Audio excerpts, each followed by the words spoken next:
আসসালামু আলাইকুম রহমতুল্লাহি ওয়া বারাকাতুহু। প্রিয় শিক্ষার্থী বন্ধুরা, আশা করি সবাই ভালো আছেন। তো আজকে আমাদের আলোচনার বিষয়টা কি ছিল, কোন সাবজেক্ট নিয়ে আলোচনা করব? বাংলা। তো আমি আজকে সিদ্ধান্ত নিয়েছি যে আজকে বাংলার প্রবন্ধ অংশটা নিয়ে আলোচনা করব। তো প্রবন্ধ অংশ নিয়ে আলোচনা করার পূর্বে আগে আমাদের বাংলা কিতাবটা বোঝা উচিত। আমাদের অনেকে ভাই রয়েছে, আমাদের ভাই বোন রয়েছে, আমরা হয়তো বাংলার এই বইটা বুঝতে পারি নাই বা বইটা সম্পর্কে অবগত নয়। তো এই বই সম্পর্কে আমরা আগে অবগত হব। তো এই বইটাকে কয় ভাগে ভাগ করা হয়েছে, এই বইয়ের মধ্যে কি বিষয়বস্তুগুলো রয়েছে এবং এগুলো কিভাবে সাজানো আছে, এবং পরীক্ষায় আমি যখন বসবো তখন আমাকে কোন নিয়ম নীতির মাধ্যমে আমাকে পরীক্ষার খাতায় লিখতে হবে, এবং আমাকে কিভাবে আমাকে নির্ণয় করবে, কত নাম্বার কিভাবে দেবে, কোন পয়েন্টে নাম্বার দেবে, এই বিষয়বস্তুগুলো আমাদেরকে আগে দেখে নেওয়া উচিত। ওকে, এটা হলো সব থেকে বেসিক তথ্য। আমি যদি পড়াশোনা নাও করি, আমাকে আগে উচিত আমাকে যে আমার ক্লাসের যে সাবজেক্ট নিয়ে আমি অগ্রসর হইতেছি এর আগে মান বন্টনটা আমি দেখে নেব। ওকে, তো চলুন প্রথমত আমাদের যে বাংলা বইটা রয়েছে সেই বাংলা বইটা 4 ভাগে বিভক্ত। ওকে, প্রবন্ধ, প্রবন্ধ অংশ, গল্প, গল্প অংশ এবং কবিতা, এই তিনটা হচ্ছে সাহিত্যের অংশ। ওকে, আর একটা রয়েছে সেটা হচ্ছে ব্যাকরণ। এই 4টা পার্ট রয়েছে আমাদের এই বাংলা বইয়ের মধ্যে। তো এই 4টা পার্টের মধ্যে আমাদেরকে 100 নাম্বার তুলতে হবে। তো এই পুরো 4টা পার্টকে মূলত 25 নাম্বার 25 নাম্বার 25 নাম্বার এবং 25 নাম্বার করে আমাকে 100 নাম্বার তুলতে হবে। ওকে, সো প্রবন্ধের মধ্যে 25 নাম্বার নিতে হবে। প্রবন্ধটা আছে 6টা প্রবন্ধ। আমাদের এই বইয়ের মধ্যে 6টা প্রবন্ধ আছে। এই 6টা প্রবন্ধ থেকে আমাকে 25 নাম্বার সংগ্রহ করতে হবে। ওকে, তো তারপরে গল্পের ক্ষেত্রেও একই, 6টা গল্প রয়েছে, সেখান থেকে আমাকে 25 নাম্বার সংগ্রহ করতে হবে। তারপরে কবিতা রয়েছে এবং কবিতার মধ্য থেকেও আমাকে 25 নাম্বার সংগ্রহ করতে হবে। কবিতাও 6টা রয়েছে। তারপরে ব্যাকরণের অংশ। ব্যাকরণের মধ্যে মূলত কিছু উল্লেখযোগ্য বিষয়বস্তু রয়েছে, যেমন ব্যাকরণের কিছু পরিভাষা, তারপরে বানান রীতি রয়েছে এবং ভাব সম্প্রসারণ, সার অংশ এবং পত্র রচনা। ওকে, এই কয়টাই যথেষ্ট। এই কয়টার মধ্যে থেকে আমাকে মূলত 8টা প্রশ্ন করা হবে। ব্যাকরণ অংশের মধ্যে 8টা প্রশ্ন করা হবে, তার মধ্যে আমাকে 5টার উত্তর দিতে হবে। ওকে, সো এই হলো আমাদের 100 নাম্বার। এখন আসি যে এই 25 নাম্বারগুলো কিভাবে আমি সংগ্রহ করবো এই 4টা প্রবন্ধের মধ্যে থেকে, 6টা প্রবন্ধের মধ্যে থেকে 25 নাম্বারটা আমি কিভাবে সংগ্রহ করব। তো চলুন, প্রবন্ধের এই 25 নাম্বারের মধ্যে, অর্থাৎ 6টা প্রবন্ধ থাকবে, তার মধ্য থেকে আমাকে 3 ক্যাটাগরির উত্তর দিতে হবে। আমি আবারও বলতেছি, 6টা প্রবন্ধ থাকবে, এই 6টা প্রবন্ধের মধ্যে 3 ক্যাটাগরির উত্তর করা হবে 6টা প্রবন্ধ থেকে নিয়ে। ওকে, 3 ক্যাটাগরির কি? রচনামূলক প্রশ্ন থাকবে। রচনামূলক প্রশ্ন থাকবে 2টা। এই 6টা প্রবন্ধের মধ্যে থেকে রচনামূলক প্রশ্ন কিন্তু 2টা দিবে তারা, এবং তার মধ্যে থেকে আমাকে কিন্তু 1টার উত্তর দিতে হবে, এবং এই একটা উত্তর দিলে কিন্তু আমি 10 নাম্বার পেয়ে যাব। আমি এখানে একটা কথা বলি, রচনামূলক প্রশ্ন কিন্তু একটু বড় হবে। ওকে, বড় লং হওয়া উত্তম, তাহলে আমরা নাম্বার কেন, এটা কিন্তু 10 নাম্বার রয়েছে, কারণ এটা কিন্তু 10 নাম্বার রয়েছে। ওকে, তো রচনামূলক প্রশ্ন কিন্তু আমাদেরকে বড় করে লিখতে হবে। তো তারপরে সংক্ষিপ্ত প্রশ্ন 4টা দেওয়া হবে। যে 4টা প্রশ্নটা মূলত এই 6টা অংশের মধ্যে থেকে, 6টা প্রবন্ধের মধ্যে থেকে যে কোনো 4টা দিবে, তার মধ্যে থেকে আমাকে 2টার উত্তর দিতে হবে, 5 করে 2টার উত্তর দিতে হবে। ওকে, তারপরে ব্যাখ্যার কাছে আসি। ব্যাখ্যার ক্ষেত্রে ঠিক অনুরূপ, 6টা প্রবন্ধের মধ্যে থেকে আমাকে 2টা ব্যাখ্যা দিবে এবং সেখান থেকে আমাকে 1টা উত্তর দিতে হবে, আর একটা হচ্ছে 5 নাম্বার। এই টোটাল হচ্ছে 25 নাম্বারের আমাদেরকে এই প্রবন্ধ অংশ থেকে সংগ্রহ করতে হবে এইভাবে। তো অবভিয়াসলি আমাকে ভালোভাবে অংশগুলো পড়া লাগবে। ভালোভাবে না পড়লে আমি এভাবে অ্যান্সার দিতে পারবো না। দেখেন যে রচনামূলক প্রশ্ন 2টা দেবে, আর 6টা প্রবন্ধের মধ্যে থেকে কিন্তু 2টা রচনামূলক প্রশ্ন আসবে। ভাবছেন, 6টা প্রবন্ধ কিন্তু অনেক বড়। অনুরূপ ভাবে যে 6টা প্রবন্ধের মধ্যে সংক্ষিপ্ত প্রশ্ন দেখবে 4টা, তার মধ্যে থেকে আমাকে 2টার উত্তর দিতে হবে। অনুরূপ ভাবে ব্যাখ্যার ক্ষেত্রেও তাই। ওকে, সো অবভিয়াসলি আমাকে ভালোভাবে পড়তে হবে। তো এখানে একটা কথা বলি, এই সিস্টেমটা গল্পের ক্ষেত্রেও এবং কবিতার ক্ষেত্রেও। ওকে, কবিতার ক্ষেত্রেও ঠিক অনুরূপভাবে রচনামূলক প্রশ্ন থাকবে, সংক্ষিপ্ত প্রশ্ন থাকবে এবং ব্যাখ্যা থাকবে। ওকে, এভাবে আমাকে 25 নাম্বার সংগ্রহ করতে হবে। তো আশা করি আমি বুঝতে পেরেছেন। তো ব্যাকরণের অংশের দিকে যাই। আমি আগে বলছি ব্যাকরণের মধ্যে কি 8টা প্রশ্ন করা হবে। 8টা প্রশ্ন কোথা থেকে করা হবে আমি বলি। সেটা হচ্ছে ব্যাকরণের মধ্যে কিছু পরিভাষা আমাদেরকে দেওয়া হবে, উল্লেখযোগ্য কিছু পরিভাষা। ওকে, সো সেই পরিভাষা যেমন ওই যে শব্দ কাকে বলে, পদ কাকে বলে, এগুলো কিছু পরিভাষা দেওয়া হবে। তারপরে সেখান থেকে আমাকে হচ্ছে কিছু পরিভাষা থাকবে। আমার এই 8টা প্রশ্নের মধ্যে পরিভাষা ক্যাটাগরি কিছু প্রশ্ন থাকবে। তারপরে হইতেছে বানান রীতি সম্পর্কিত কিছু প্রশ্ন থাকবে। ওকে, তারপরে হইতেছে ভাব সম্প্রসারণ, তারপরে হইতেছে সারাংশ, এবং সর্বশেষে হচ্ছে পত্র রচনা। এই কয়টা টপিক আমাদের ব্যাকরণ অংশের মধ্যে থাকবে। সেখান থেকে আমাকে 8টা প্রশ্ন করা হবে। আবার এই 8টা প্রশ্নের মধ্যে আমাকে 5টার উত্তর দিতে হবে। আর প্রত্যেকটা প্রশ্নে আমাকে 5 নাম্বার করে, টোটালি 25 নাম্বার। ওকে, সো এইভাবে আমাদের এই পুরো মানবন্টনটা হচ্ছে আমাদের বাংলার মানবন্টন। সো এইভাবে আমাদেরকে নির্ণয় করা হবে কিন্তু। ওকে, সো আমি মনে করি যে আমাদের পড়ার মধ্যে যাওয়ার পূর্বে আমাদের এই মানবন্টন সম্পর্কে খুব ভালো একটা ধারণা রাখা উত্তম। সেই জন্য আগে আমি মানবন্টনটা নিয়ে আলোচনা করলাম। তো এবার থেকে আমরা হচ্ছে প্রবন্ধ নিয়ে বিস্তারিত আলোচনা করবো ইনশাআল্লাহ। আসসালামু আলাইকুম ওয়া রাহমাতুল্লাহি ওয়া বারাকাতুহু। তো শিক্ষার্থী বন্ধুরা, আমরা এই ভিডিওতে আলোচনা করব হচ্ছে প্রবন্ধ নিয়ে। আমরা এই ভিডিওতে আলোচনা করব কি প্রবন্ধ নিয়ে। তো প্রবন্ধটা আমাদের কাছে কিন্তু নতুন আর কি, কেননা এর আগে হয়তো প্রবন্ধ সম্পর্কে আমরা তেমন জানি না। প্রবন্ধ বলতে আমি সহজ ভাষায় বলি, দেখেন এর মধ্যে একটা আর্টিকেল পাবো আমি। তো এই আর্টিকেলের মধ্যে তথ্যবহুল অনেক আলোচনা থাকবে। তো ওর মধ্যে তর্ক বিতর্ক থাকবে, অনেক বিষয়ের মত থাকবে।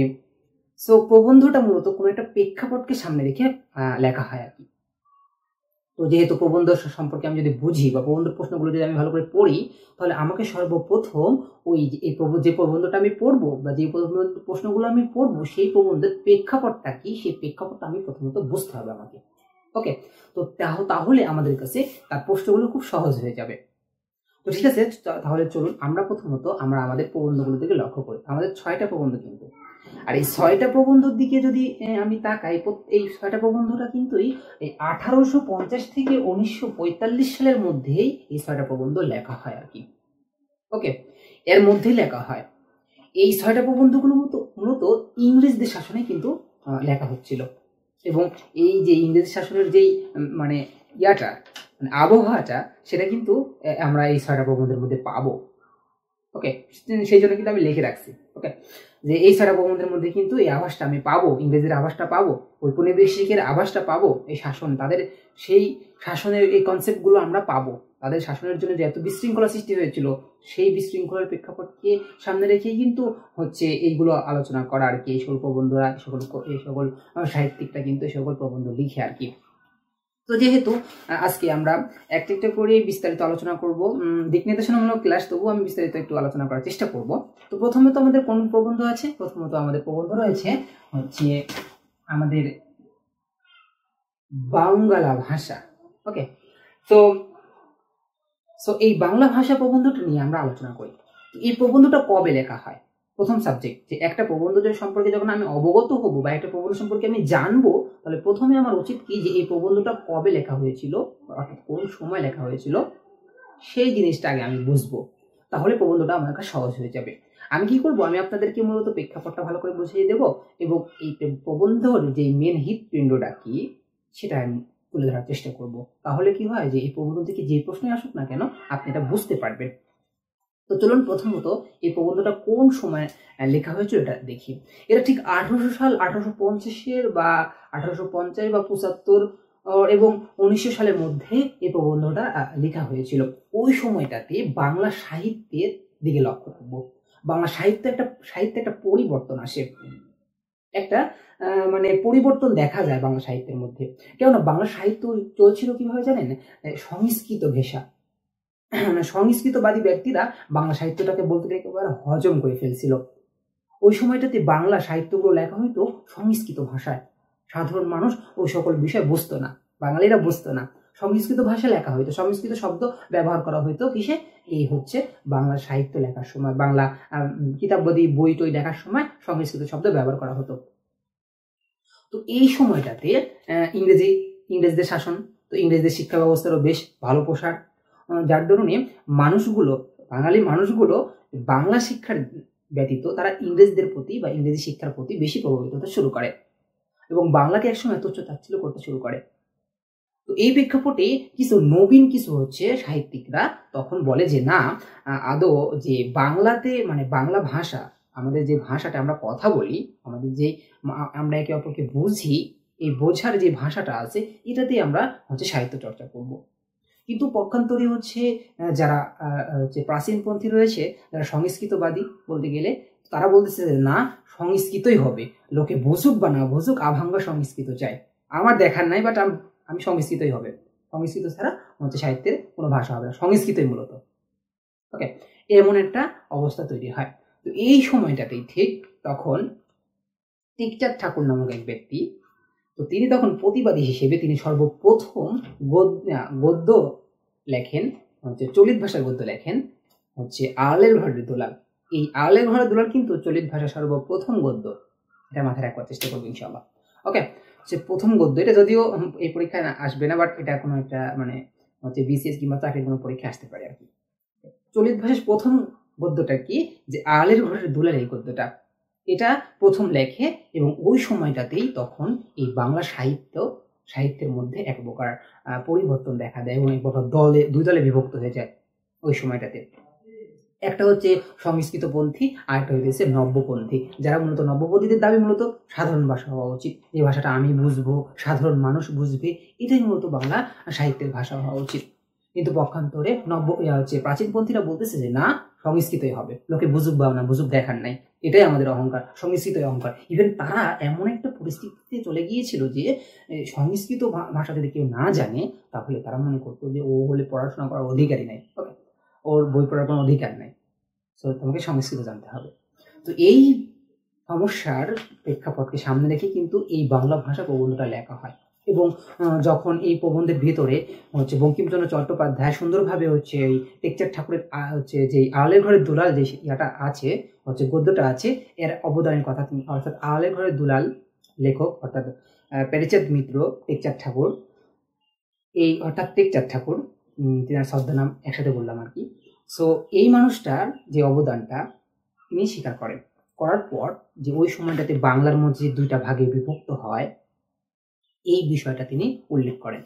একটা কথা বলি আমি এখানে, দেখবেন যে আমরা অনেক রকম দল দেখেছি, ওকে, প্রত্যেক দলের মধ্যে দেখবেন অন্ধভক্ত আছে, ওকে, অন্ধভক্ত রয়েছে, তারা একেবারে দল যেটা বলবি সেটাই তাদের কাছে অমৃত বাণী, ওকে। সেরকম কঠোর প্রকৃতির কিছু ব্যক্তিত্ব থাকে। তো এরকম ঠিক হচ্ছে সংস্কৃতপন্থীদের মধ্যে রয়েছে এবং হচ্ছে নব্যপন্থীদের মধ্যেও রয়েছে। তো সংস্কৃতপন্থীদের মধ্য থেকে এমন একটা ব্যক্তিকে বঙ্কিমচন্দ্র চট্টোপাধ্যায় বেঁচেছে, এবং সেই ব্যক্তিটা বেশ হচ্ছে আলের ঘরের দুলাল এই এই গদ্যটা নিয়ে বেশ সমালোচনা করেছিল, ওকে। তো তার জন্য সে তাকে বাছাই করেছে এবং তার নাম নিয়ে বেশ সমালোচনা করেছে তার কথাকে নিয়ে। সো তার নাম হচ্ছে রামগতি ন্যায়রত্ন। তো এই মানুষটাকে নিয়ে বঙ্কিমচন্দ্র চট্টোপাধ্যায় বেশ সমালোচনা করেন। তারপরে তিনি হচ্ছে নব্যপন্থীদের, অর্থাৎ যে নব্যপন্থীদের চলিত ভাষায় সাহিত্য রচনা করাটাকে বেটার মনে করত, এই ব্যক্তিদের মধ্য থেকে বাছাই করেন শ্যামাচরণ গঙ্গোপাধ্যায়কে। তো তিনি আবার বলেছিলেন কি, যে সংস্কৃত থাকবেই না, ভাষাতে সংস্কৃত থাকবেই না, সংস্কৃত ছাড়াই হচ্ছে বাংলা সাহিত্য চর্চা হবে, এমন পরিস্থিতি তৈরি হয়েছিল। তো সেই জন্যই বঙ্কিমচন্দ্র চট্টোপাধ্যায়ের বক্তব্য হচ্ছে যে না, বিষয়টা তেমন নয়, আমরা যে ভাষাটা মানুষ বোঝে, যেটা সুন্দর স্পষ্ট, যেটা মানুষ গ্রহণ করেছে, সমাজ গ্রহণ করেছে, এটাই মূলত যে বাংলার সাহিত্যের ভাষা হওয়া উচিত। সেক্ষেত্রে সংস্কৃত হতে পারে, আরবি, ফার্সি, যেটাই হোক না কেন হতে পারে, সমস্যা নাই, বাট যেটা মানুষ বুঝে এটাই আমরা গ্রহণ করব, ওকে। সেক্ষেত্রে আমরা সংস্কৃতও আসতে পারে, আবার বাংলা আর উর্দু, ফার্সি ইত্যাদি হতে পারে, বাট যেটা মানুষ গ্রহণ করেছে, যেটা মানুষ বুঝে, এই ভাষাটাই মূলত আমাদের সাহিত্যের ভাষা হওয়া উচিত। একেবারে আমরা সংস্কৃত মুক্ত হয়ে যাবো, বিষয়টা তেমন নয়। এটা হচ্ছে বঙ্কিমচন্দ্রের মত, ওকে। এই যে তিনটা মত, তাহলে সংস্কৃতবাদীরা বলতেছে যে না, সংস্কৃত ছাড়া হবে না, হইতেছে নবপন্থীদের কিছু ব্যক্তিত্বরা বলতেছে যে না, শুধুমাত্র হচ্ছে চলিত ভাষাই হবে, যেটাকে মূলত আমাদের হচ্ছে লেখক মূলত এই হচ্ছে বাংলা ভাষা প্রবন্ধের মধ্যে মূলত অপর ভাষা হিসেবে আখ্যায়িত করেছে, যে চলিত ভাষাই হবে। অপর ভাষাকে কিন্তু তিনি হচ্ছে চলিত ভাষা হিসেবে, চলিত ভাষাকে কিন্তু তিনি অপর ভাষা হিসেবে চিহ্নিত করেছে এই প্রবন্ধের মধ্যে, ওকে। এই দুই দলের মধ্যে তিনি তখন অবস্থান নিয়েছে বঙ্কিমচন্দ্র চট্টোপাধ্যায়। তিনি বলছেন যে না, যে ভাষাটা মানুষ বোঝে, যে ভাষাটা মানুষ উপলব্ধি করতে পারে, যেটা মানুষের কাছে সৌন্দর্যমণ্ডিত, সেটাই মূলত সাহিত্যের ভাষা হওয়া উচিত। এইটাই হলো আমাদের মূলত বাংলা ভাষা এই সাহিত্যের মূল বিষয়বস্তু। ওকে, এই কনসেপ্টগুলো আমরা যদি বুঝতে পারি তাহলে মনে করেন আলহামদুলিল্লাহ আমাদের কোনো সমস্যা হবে না, আমরা এখান থেকে যে কটা প্রশ্ন আসুক না কেন আমি উত্তর দিতে পারবো। ওকে, তো সর্বশেষে বঙ্কিমচন্দ্র চট্টোপাধ্যায় একটা কথা বলেন কি জানেন, যে বলে যে দেখুন যে বাংলা মানে আমরা রচনা যখন কোনো একটা আর্টিকেল লিখবো, সাপোজ কোনো একটা আর্টিকেল লিখবো, তো সেই আর্টিকেলটা কেমন হবে, যদি সেই আর্টিকেলটা হাস্যরস হয়, অর্থাৎ কোনো ইয়ার্কি ফাজলামি এরকম ক্যাটাগরির হয়, তাহলে সেটাকে সহজ সরল ভাষায় ব্যবহার করতে পারি। কিন্তু যদি কোনো আর্টিকেলটা যদি হইতেছে ধর্মীয় জ্ঞান কিংবা গুরুগম্ভীর কোনো জ্ঞান আসে, সেক্ষেত্রে আমরা গুরুগম্ভীর শব্দ ব্যবহার করতে পারি। ওকে, তো এই ছিল বঙ্কিমচন্দ্র চট্টোপাধ্যায়ের মত, এবং তার পুরো প্রবন্ধটাই ঠিক এমন ক্যাটাগরির ছিল। প্রবন্ধের মধ্যে এই বিষয়বস্তু নিয়ে আলোচনা করা হয়েছিল, এর বাইরে আর কোনো কিছু আলোচনা করা হয় নাই। ওকে, যদি আমি এই বিষয়বস্তুগুলো বুঝি ভালো করে, তাহলে আমরা পুরো প্রবন্ধ থেকে যে কয়টা প্রশ্ন আসুক না কেন আমরা অ্যান্সার দিতে পারবো ইনশাআল্লাহ। তো এবার আমরা আসবো তোল প্রবন্ধের কাছে। ওকে, যে তোল প্রবন্ধটা কি, দেখেন এই যে পাম দেওয়া, একে অপরকে পাম দেওয়া যে প্রক্রিয়াটা রয়েছে না আমাদের সমাজে আমরা দেখি, এটাই মূলত এই কনসেপ্টটিতে পুরো প্রবন্ধটিতে এই বিষয় নিয়ে আলোচনা করা হয়েছে। তো গ্রন্থকার হাস্যরসাত্মক ভাষায় মূলত এই বিষয়টা বিভিন্নভাবে ব্যবহার করেছেন। তো এটা কোন প্রেক্ষাপটে আলোচনা করা হয়, ওই যে যখন ইংরেজরা বিভিন্ন সময় বিভিন্ন মানুষকে অনেক চাকরি দিত, তো তারা যখন চাকরি দিত তাদেরকে তেল দেওয়া হইতো, তাদের তোষামোদের মাধ্যমে বাঙালিরা হচ্ছে বিভিন্ন স্থানে যেতে পারতো। সো এই প্রেক্ষাপট কি মানে এতটা একটা খারাপ পরিস্থিতি তৈরি হয়েছে যে মানুষের নৈতিকতা থেকে বের হয়ে আসে, যে তোষামোদের এই প্রক্রিয়াটা তারা মানে লালন করতো আর কি। সো এমন একটা খারাপ পরিস্থিতি তৈরি হয়েছে। তো এই পরিস্থিতিকে কেন্দ্র করেই কিন্তু এই মানে প্রবন্ধটা লেখা হয় আর কি। তো চলুন এই প্রবন্ধের ভিতরে কিছু গুরুত্বপূর্ণ অংশ দেখি। যেমন গ্রন্থকার বলেন যে তোল খুবই শক্তিশালী। কিভাবে শক্তিশালী, দেখেন আপনি পড়াশোনা জানেন, পড়াশোনা ভালো পারেন, বিদ্যা মেধা সব কিছু ভালো আছে, কিন্তু আপনি তেল দিতে জানেন না, তাহলে আপনার কোনো মূল্য নাই। যে তেল দিতে জানে তার খুব দ্রুত কোনো একটা চাকরি হয়ে যাবে।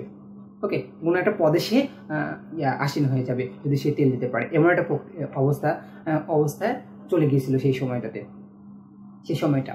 এখন সেই জন্য একটা মহা শক্তিশালী হিসেবে লেখক দেখানোর চেষ্টা করেছেন।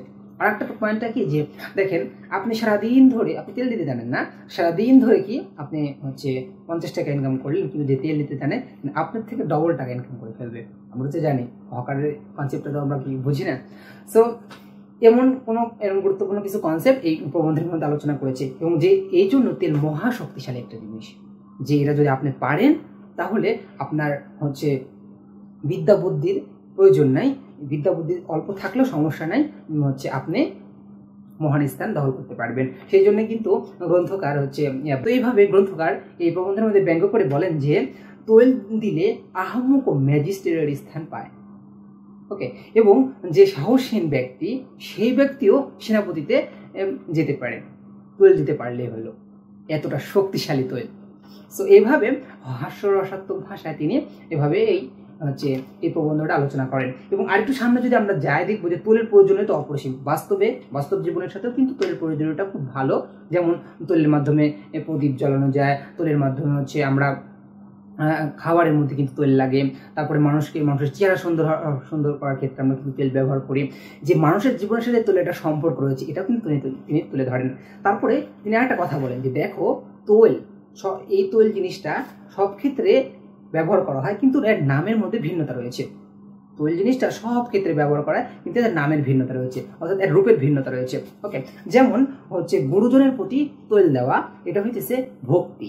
ওকে, যেমন স্ত্রীর প্রতি তোল মানে প্রণয়, তারপরে প্রতিবেশীর প্রতি তোল বলতে মৈত্রী আচরণ, তারপরে সকল ব্যক্তি বর্গের প্রতি তোল বলতে শিষ্ট আচরণ। ওকে, তারপরে সাহেবের প্রতি তোল দেওয়া বলতে লয়ালিটি, তারপরে বড়লোকের প্রতি তোল দেওয়া হচ্ছে নম্রতা, এবং চাকরের প্রতি তোল বলতে লেখক লিখছেন যে চাকরের প্রতি তোল বলতে যত্ন, চাকরের যত্ন, ওয়াও আমার মহাজন আমাকে কতই না যত্ন করে।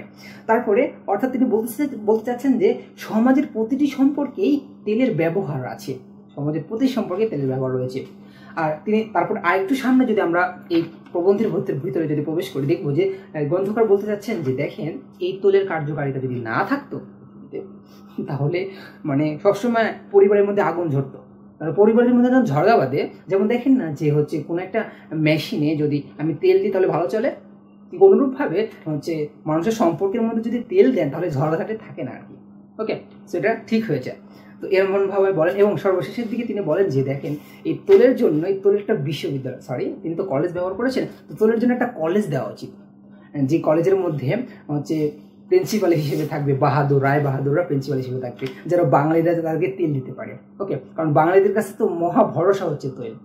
এই বিষয় নিয়ে মূলত তৈল প্রবন্ধের মধ্যে আলোচনা করা হয়। এই কনসেপ্টগুলো আমরা তৈল প্রবন্ধের মধ্যে পাবো, এবং প্রশ্ন আসলে এগুলো কনসেপ্ট থেকে ঘুরে ফিরে প্রশ্নগুলো আসবে। মূলত হচ্ছে তৈলের সাথে একটা সম্পর্ক রেখে তিনি তোষামোদের এই কনসেপ্টটা, তিনি সমাজের এই চিত্রটা তিনি তুলে ধরেছেন এই প্রবন্ধের মধ্যে। ওকে, এই প্রবন্ধের মূল হৃৎপিণ্ডটা হইতেছে এটা। ওকে, এর নামের সার্থকতা কিন্তু, তৈল নামের সার্থকতা কিন্তু যথার্থ। তো যাই হোক, আশা করি তৈল প্রবন্ধটা এতটুকু, এর বাড়তি আর কিছু নেই। তো এবার আমরা আলোচনা করব রবীন্দ্রনাথ ঠাকুরের সেই সভ্যতার সংকট প্রবন্ধ নিয়ে। চলুন, সভ্যতার সংকট প্রবন্ধ, এই সভ্যতার সংকট প্রবন্ধের মধ্যে কি রয়েছে। প্রথম কথা হলো এই প্রবন্ধটা কখন লেখা হয়। সভ্যতার সংকট প্রবন্ধটা লেখা হয় ঠিক হচ্ছে 1941 সালে। রবীন্দ্রনাথ ঠিক মারা যাবে তার কিছুদিন আগে সভ্যতার সংকট প্রবন্ধটা লেখে। তো এই প্রবন্ধটা কেন লেখা হয় জানেন? এই প্রবন্ধটা ওই যে দ্বিতীয় বিশ্বযুদ্ধের প্রেক্ষাপটকে সামনে রেখে লেখা হয়। কারণ ইউরোপের মধ্যে যেই যুদ্ধ শুরু হয়, জাতি জাতি যে যুদ্ধ শুরু হয়, মনে হয় যে তারা যন্ত্রে পরিণত হয়েছে। এই প্রেক্ষাপটকে সামনে রেখে মূলত রবীন্দ্রনাথ ঠাকুর তার এই সভ্যতা সংকট প্রবন্ধটা লেখে। তো চলুন প্রবন্ধের ভেতরে কি আলোচনা করা হয়েছে দেখেন। রবীন্দ্রনাথ মূলত তার জীবদ্দশায় কিন্তু সে হচ্ছে ইংরেজদের দালালি করে গেছে, এটা আমরা জানি। তো যখন দালালি করে গেছে, তো শেষ অধ্যায়ে সে বুঝতে পারছে যে আসলে ইংরেজরা আমাদেরকে শোষণ করতে আসছে এখানে। তাদের বিষয়ে যে মনুষ্যত্ব বোধ আমরা দেখেছি, অর্থাৎ হচ্ছে আমাদের রবীন্দ্রনাথ কিন্তু এই ইংরেজি সাহিত্যটা পড়তো, ইংরেজি সাহিত্য পড়ে কিন্তু সে এই ইংরেজদের প্রতি খুব ভালো একটা ধারণা রাখছিল। ওকে, সো যেহেতু ভালো ধারণা রাখছে, সেহেতু সে বলতেছে যে তাদের প্রতি তো আমাদের একটা ভালো ধারণা ছিল। সেই জন্য কিন্তু এই প্রবন্ধের প্রথম দিকে তিনি বলেন যে জীবনের বাস্তবতা নিয়ে একটা পয়েন্টে তিনি বলেন যে দেখেন, আমার জীবনে 80টা বছর ধরে আমি মানবতার 2টি চিত্র দেখেছি। একটি চিত্র মানুষের মনুষ্যত্ব, উদারতা ও জ্ঞান চর্চা, আর অন্যদিকে লোভ, ক্ষমতা, অপব্যবহার ও দাসত্ব। এই 2টা চিত্র রবীন্দ্রনাথ দেখেছে। আর তার যে হচ্ছে ইংরেজদের প্রতি তার যে একটা ভালো ধারণা ছিল, এই ধারণাটা খর্ব হয়ে গেছে। তিনি বলেন যে আমি তাদের সাহিত্য পড়ে তাদের ভিতরে যে প্রেম, উদারতা এবং ন্যায়ের যে ছবি পেয়েছি, কিন্তু তা আজ বাস্তবে তা আজ ঠিক অবস্থাতে নেই। তো তারপরে তিনি বলতেছেন যে আসল বাস্তবতাটা কি, কঠিন বাস্তবতাটা কি। আসলে মূলত আমার বিশ্বাস ভেঙে গেছে, মূলত রবীন্দ্রনাথের বিশ্বাস ঘুরে গেছে। কারণ ইংরেজরা যাদের সভ্য শিক্ষক মনে করতো, অর্থাৎ রবীন্দ্রনাথ মূলত ইংরেজদেরকে শিক্ষক মনে করত। যে তার ধারণা কি, যে তারা আমাদের উপমহাদেশে এসে আমাদের ব্যক্তিবর্গদেরকে তারা নাকি সভ্য করবে, এটা নাকি রবীন্দ্রনাথ বিশ্বাস করত। তাদেরকে এই চিন্তাধারা রবীন্দ্রনাথ বহন করত। কিন্তু এটা ভেঙে গেছে, কারণ এই ইংরেজরা, তিনি লক্ষ্য করে দেখেন যে আমরা যদি জাপানের দিকে তাকাই, রবীন্দ্রনাথের বক্তব্য, আমরা যদি জাপানের দিকে তাকাই দেখতে পাবো তারা হচ্ছে যন্ত্র চালানো ও শ্রমের মাধ্যমে এগিয়ে গেছে। তারা যন্ত্র চালানো এবং শ্রমের মাধ্যমে এগিয়ে গেছে। তারপর যদি রাশিয়ার দিকে তাকাই, তাহলে দেখবো যে রাশিয়ারা শিক্ষিত সমাজে পরিণত হয়েছে। তারপরে তিনি বলেন যে কিন্তু আমাদের এই ভারতবর্ষ পুরোটা দাসে পরিণত হয়ে গেছে। ইংরেজদের কনসেপ্টের মাধ্যমে পুরো দাসে পরিণত হয়ে গেছে। এবং তিনি আরো বলেন যে হচ্ছে চীনে মূলত ইংরেজরা চীনে গিয়ে আফিমের যেই প্রভাব বিস্তার করে মানুষগুলোকে একেবারে দুর্বল করে ফেলছে। এই কনসেপ্টগুলো তিনি পরবর্তীতে বলেন যে আমার বিশ্বাস ভেঙে গেছে। আগে তো আমি ধারণা মনে করতাম যে এই ইংরেজরা আমাদেরকে শিক্ষা দেবে, ইংরেজরা আমাদের শিক্ষক, কিন্তু এদের ভিতরে মানবতা বলতে কিছু নেই। এরা শুধু লোভ, লালসা এবং শাসন করতেই আমাদেরকে দাসে পরিণত করতে আসছে। এই হলো সব কথা। তারপরে তিনি বলেন যে আসলে সভ্যতা বলতে কি বোঝায়। রবীন্দ্রনাথ বলছে সভ্যতা বলতে কি বোঝায়। সভ্যতা বলতে রবীন্দ্রনাথের ভাষা অনুযায়ী মানুষের মধ্যে সৌন্দর্য, সত্য, মঙ্গলবোধ বিকাশই মূলত সভ্যতা। কিন্তু যদি আমরা পশ্চাতের দিকে তাকাই, পশ্চাতের দিকে এটা পাই না। যদি থাকতো তাহলে তারা এত যুদ্ধ বিগ্রহের মধ্যে অতিবাহিত হতো না। তাদের ভিতর মানবতা বলতে কিছু নেই, তারা আজকে যন্ত্রে পরিণত হয়েছে। এই কনসেপ্টগুলো তিনি এই প্রবন্ধের মধ্যে ইনক্লুড করেছেন। তারপরে যে তাদের যে নৈতিক অধপতন ঘটেছে, অর্থাৎ তিনি বলতেছেন যে ইউরোপীয় সভ্যতা তাদের ভিতরে নৈতিক অধপতনের কারণে তাদের ভিতরটা পচে গেছে। তারা এখন যন্ত্রে পরিণত, তাদের ভিতরটা পচে গেছে। যে সভ্যতা মানুষকে হত্যা করে, জাতির বিরুদ্ধে দাঁড় করিয়ে দেয়, সেটি প্রকৃত সভ্যতা নয়, সেটি মূলত প্রকৃত সভ্যতা নয়, সেটি হলো অমানবিক শক্তির প্রকাশ। তাদের তিনি বেশ সমালোচনা করেছেন। তারপরে তিনি বলেন, আমি আশা করি, সমস্যা নেই, তবে আমি বিশ্বাস হারাই নাই। রবীন্দ্রনাথ বলতেছে যে আমি বিশ্বাস হারাই নাই। কেন বিশ্বাস হারাই নাই? যদিও চারদিকে অন্ধকার, রবীন্দ্রনাথ শেষ পর্যন্ত আশার আলো দেখেন। রবীন্দ্রনাথ শেষ পর্যন্ত আশার আলো দেখেন। কি আশার আলো দেখেন? তিনি বিশ্বাস করেন একদিন এই ধ্বংসের পরে পূর্ব দেশে, অর্থাৎ এই এশিয়া মহাদেশে, অর্থাৎ ভারতবর্ষের থেকেই এক নতুন মানব সভ্যতার সূচনা হবে, যেখানে মানুষের প্রতি ভালোবাসা, ন্যায় ও সহযোগিতায় থাকবে। তিনি এটা বিশ্বাস করেন। তিনি বলেন তার বক্তব্য যে মানুষের প্রতি বিশ্বাস হারানো পাপ, যে বিশ্বাস শেষ পর্যন্ত রক্ষা করব। এই আশাবাদী বাণীর মধ্য দিয়েই তিনি সভ্যতার সংকট পেরিয়েই মানবতার নবজাগরণের স্বপ্ন দেখিয়েছেন। এটাই মূলত রবীন্দ্রনাথ ঠাকুরের পুরো প্রবন্ধের অংশ। যে আমি আরেকটু সংক্ষেপে বলি, যে তার ধারণাটা ছিল যে এই ইউরোপের এই যে ইংরেজরা, তারা আমাদের শিক্ষক, তারা আমাদেরকে সভ্য করবে, ভালো করবে, শিক্ষা দীক্ষা দিয়ে আমাদের হইতেছে উন্নত করবে, কারণ তাদের ভিতরে অনেক মানবতা, কারণ তাদের সাহিত্য পড়ে আমি অনেক মানবতা পাইছি। সো যেহেতু তারা আমাদেরকে শিক্ষা দীক্ষা দেবে আর কি। কিন্তু দেখি কি, তারা আসলে আমাদেরকে শোষণ করতে আসছে। রবীন্দ্রনাথের কনসেপ্ট, তারা আমাদেরকে শোষণ করতে আসছে, তারা আমাদেরকে শোষণ করে তারা সবকিছু লুট করে নিয়ে যাচ্ছে। আসলে তাদের ভিতরে মানবতা বলতে কিছু নেই। কিন্তু সমস্যা নাই, এই ভূখণ্ড থেকেই একদিন মানবতার পতাকা উঠবে, মানবতার বিশ্বাসের একদিন উচ্ছ্বাস দেখা দিবে। এটাই মূলত রবীন্দ্রনাথের সভ্যতা সংকট প্রবন্ধের মেন কনসেপ্টগুলো। ওকে, তো ঠিক আছে, এবার আমরা আলোচনা করব যৌবনেদাও রাজটিকা। ওকে, যৌবনেদাও রাজটিকা প্রথমে একটা এই প্রবন্ধটা একটু ব্যতিক্রম। ওকে, যৌবনেদাও রাজটিকা, এই প্রবন্ধটা কেন ব্যতিক্রম? কারণ কি, এই প্রবন্ধটা পড়ার সময় এক প্রকার সমস্যা হবে। সমস্যাটা কি, যে মাথা গুলিয়ে যাবে ভাব দেখা যাবে। তো প্রথমে এই বিষয়টা যেন না ঘটে, সেই জন্যে আমি একটা বিষয় প্রথমত স্পষ্ট করি। এই প্রবন্ধের মধ্যে দুইটা বিষয় নিয়ে কথা বলা হয়েছে। লক্ষ্য করবেন সেই দুইটা বিষয় কি, আপনি যখন বালক হন, অর্থাৎ আমরা যখন বালকে উপনীত হয়ে যাই, ওকে, বাল্যকালে যখন আমরা পৌঁছি, তখন আমাদের ভেতরে একটা সৃজনশীল কনসেপ্ট জন্মগ্রহণ করে। আমি কোনো কিছুকে সৃষ্টি করব, আবিষ্কার করব, এমন চিন্তাধারা আমাদের ভিতরে আসে, এই প্রবণতা আসে, উদ্যম একটা প্রবণতা আসে। আরেকটি সেটা হচ্ছে যে আমাদের দেহ এবং দেহর যৌবন একটা চাহিদা আছে, এই চাহিদার কনসেপ্ট, অর্থাৎ জৈবিক চাহিদা একটা। তো এই যে মনস্তান্ত্রিক যে চাহিদা এবং দৈহিক যে চাহিদা, এই দুইটা চাহিদাটাকে সামনে রেখে মূলত এই প্রবন্ধের আলোচ্য বিষয়। ওকে, এই দুইটা যদি আমি বুঝতে পারি তাহলে পুরো প্রবন্ধটা সহজ হয়ে যাবে। তো চলুন প্রবন্ধের ভিতরে বা প্রবন্ধের এই প্রেক্ষাপট নিয়ে কথা বলি। প্রেক্ষাপটটা কি ছিল, যে ওই সময়টাতে বেসিক্যালি এটা লেখা হয় 1914 খ্রিস্টাব্দে। 1914 খ্রিস্টাব্দে এই রাজটিকা প্রবন্ধটি লেখা হয়। ওকে, 1914 খ্রিস্টাব্দে এই রাজটিকা প্রবন্ধটি যৌবনেদাও রাজটিকা প্রবন্ধটি লেখা হয়। তো এই প্রেক্ষাপটটা কেমন ছিল?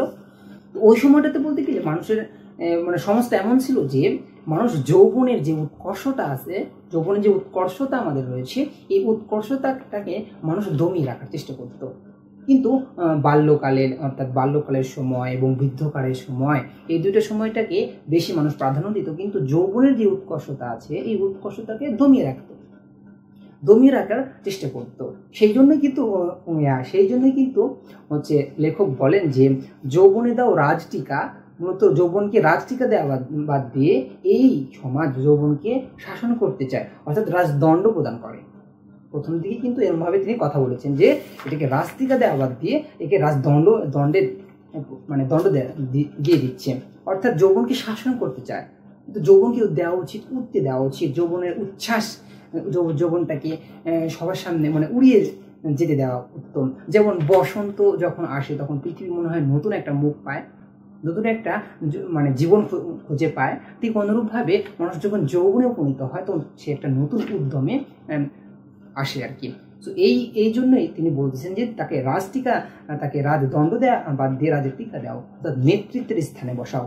যৌবনকে নেতৃত্বের স্থানে বসাও। কারণ এই যৌবনটা যদি সৃজনশীল কনসেপ্টের মাধ্যমে যদি সমাজে বিভিন্ন কিছু সৃষ্টি করা, বিভিন্ন কিছু উন্নতি করার ক্ষেত্রে বড় ভূমিকা রাখবে।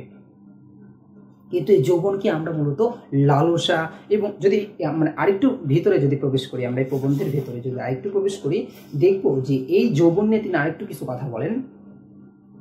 যে এই যৌবনটা মূলত তিনি বলেন যে আমাদের জীবনে, তিনি একটু মানে কষ্ট থেকে বলেন যে আমাদের জীবন গ্রন্থে ভূমিকা আছে এবং উপসংহার আছে, কিন্তু ভেতরে কিছু নেই। ওই যে বললাম না যে এমন একটা সমাজ ছিল যে যৌবনের বাল্যকালকে, অর্থাৎ যখন মানে যৌবনের আগ মুহূর্ত আর কি, তো বাল্যকালকে খুবই প্রাধান্য প্রদান করতো এবং শেষ মুহূর্তটাকে খুব প্রাধান্য প্রদান করতো, মাঝখানের সময়টাকে খুব শাসনের মধ্যে রাখার চেষ্টা করতো। তো এই কনসেপ্টটাকে তিনি বলতেছেন যে আমাদের জীবন গ্রন্থে মূলত কি আছে, যে ভূমিকা ভালো রয়েছে এবং উপসংহারও রয়েছে, কিন্তু ভেতরে কিছু নেই।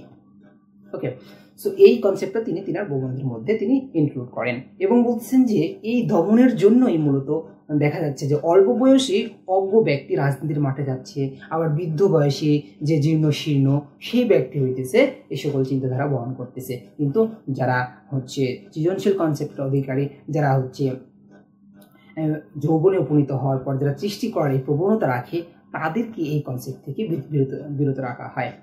তো তারপরে তিনি বলেন সংস্কৃত সাহিত্য, অর্থাৎ সাহিত্যের কিছু, অর্থাৎ অতীতের কিছু সাহিত্যের কনসেপ্ট নিয়ে তিনি কথা বলেন যে সাহিত্যের মধ্যে শুধুমাত্র আমরা যৌবনের চাহিদা, অর্থাৎ দৈহিক চাহিদাটাকেই দেখে গেছি। প্রেম ভালোবাসা, দৈহিক চাহিদা, নারী লোভ, এগুলোই খালি দেখে গেছি সাহিত্যের গল্পে যদি আসি। তো ভারতের সাহিত্যের কিছু কথা বলেন যে হচ্ছে ভারতের সাহিত্যের কিছু ব্যক্তিত্ব নিয়ে কথা বলেন যে আমরা শুধু তাদের কাছ থেকে যে গল্পগুলো শুনেছি সেটা হচ্ছে সাহিত্য মূলত আমরা প্রেম ভালোবাসায় দিয়ে গেছি, অর্থাৎ দৈহিক চাহিদা দিয়ে গেছি, কিন্তু যৌবনের যে উৎকর্ষতা রয়েছে সেই উৎকর্ষতার দিকে আমরা খেয়াল করি না। তারপরে তিনি আরেকটু ভেতরে প্রবেশ যদি করি তাহলে দেখতে পাবো যে ভোগ বিলাস ও ভণ্ড নীতিবাদ নিয়ে তিনি কথা বলেছেন।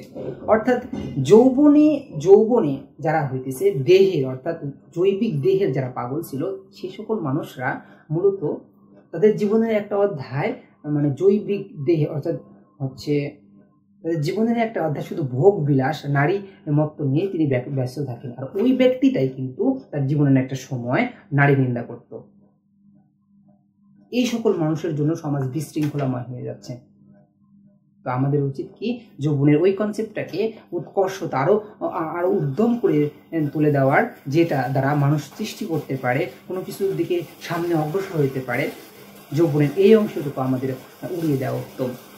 তো আমরা যদি আরেকটু সামনে এগোই তাহলে দেখবো যে প্রমোদ চৌধুরী বলতেছেন যে দেহের যৌবন অল্প কিছুদিন থাকে, দেহের যৌবনটা অল্প কিছুদিন থাকে, একটা সময়টা শেষ হয়ে যায়, কিন্তু মনের যৌবন যেটা রয়েছে সেটা কিন্তু যদি টিকে থাকে তাহলে কিন্তু বৃদ্ধ বয়সে, অর্থাৎ দেহের যৌবন শেষ হয়ে যাওয়ার পরেও কিন্তু একটা শক্তিশালী প্রাণবোধ যৌবন থেকে থাকে।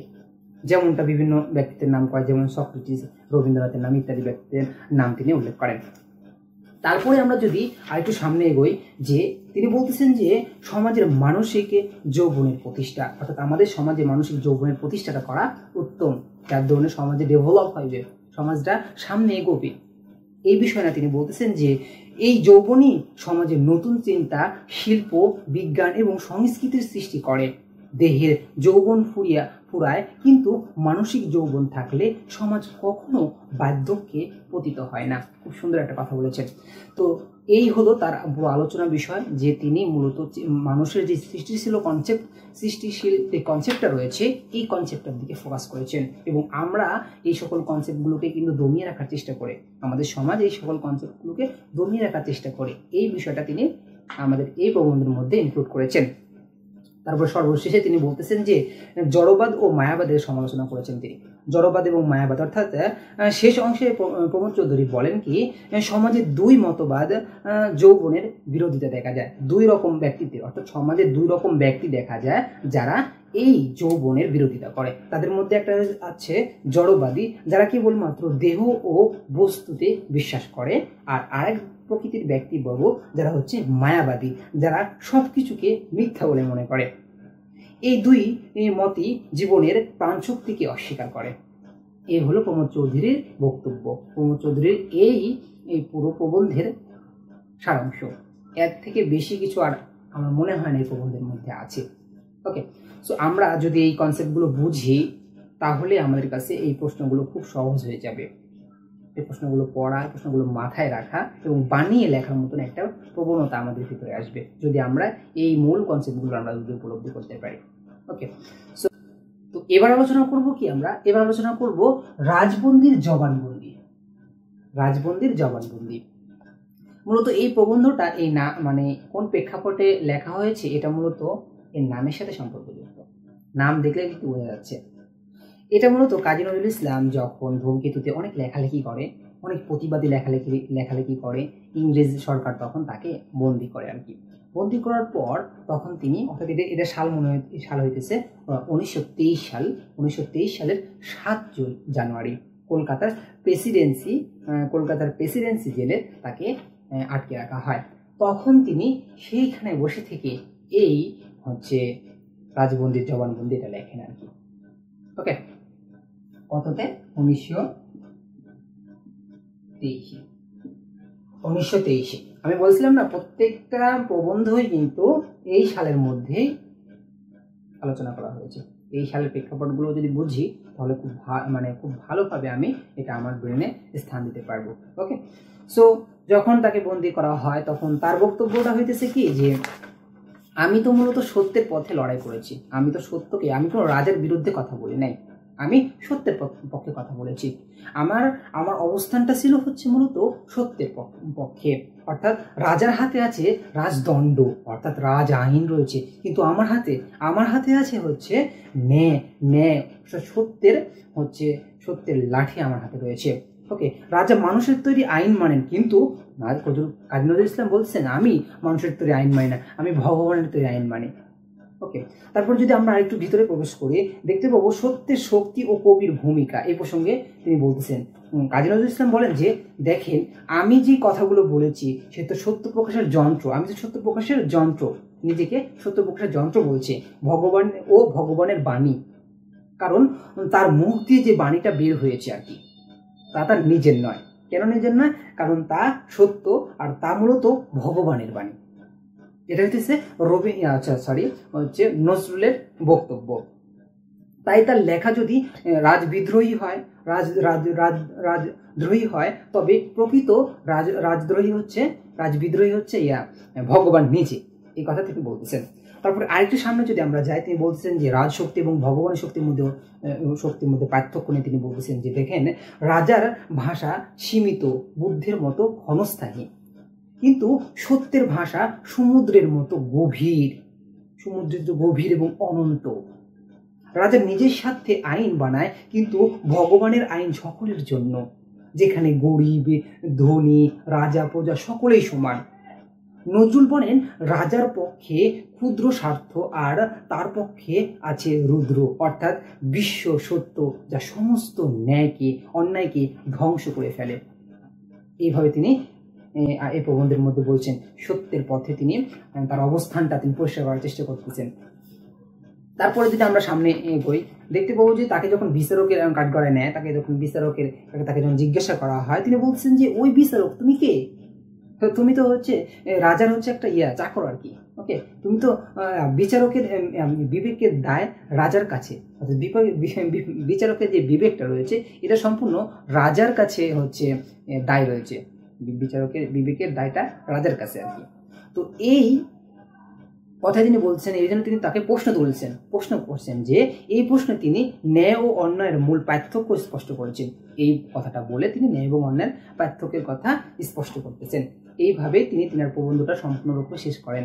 এবং আমরা জানি যে কবি কাজী নজরুল ইসলাম তিনি সবসময় এমন অগ্নিঝরা বক্তব্য উপস্থাপন করেছেন তিনি তিনার জীবন দশায়। এবং সর্বশেষে তিনি কিন্তু বলছেন যে নজরুল জানেন যে তিনি মরতে পারেন, কিন্তু তার বাণী মরবে না, কারণ তিনি সত্যের পথে আছেন, তাই তার বাণী মরবে না।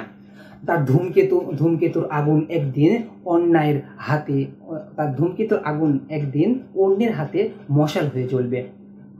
তিনি চলে যাবেন, কিন্তু তার ধূমকেতু যে অগ্নিঝরা সত্যের পথে অবস্থান নিয়ে অগ্নিঝরা যে বক্তব্যটা সেটা কিন্তু হারিয়ে যাবে না। এটাই ছিল নজরুলের তার রাজবন্দির জবানবন্দি প্রবন্ধটা। আমরা সচরাচর যেই ক্লাস দাখিল থেকে আজ পর্যন্ত নজরুলের যত লেখালেখি দেখেছি প্রত্যেকটা লেখালেখি কিন্তু খুবই গুরুগম্ভীর, খুবই চিন্তাশীল।